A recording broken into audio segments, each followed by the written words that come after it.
Netherlands Bangladesh সহযোগিতা দেশের জলবায়ু ঝুঁকিপূর্ণ এলাকায় নিরাপদ খাবার পানির প্রাপ্যতা বাড়াতে দুদেশ একসাথে কাজ করতে পারে বলে জানিয়েছেন নেদারল্যান্ডের রাষ্ট্রদূত ইয়োরিশ ভ্যান বোমেল।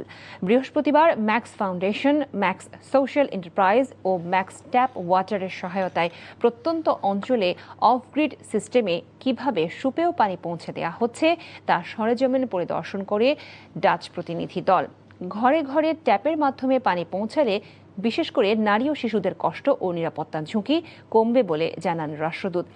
একই সময় ম্যাক্স ফাউন্ডেশনের প্রতিষ্ঠাতা ও পরিচালক ইয়োকালা পুলে জানান, 2 দশক আগে তাদের মানবিক যাত্রার সূচনা হয়েছিল।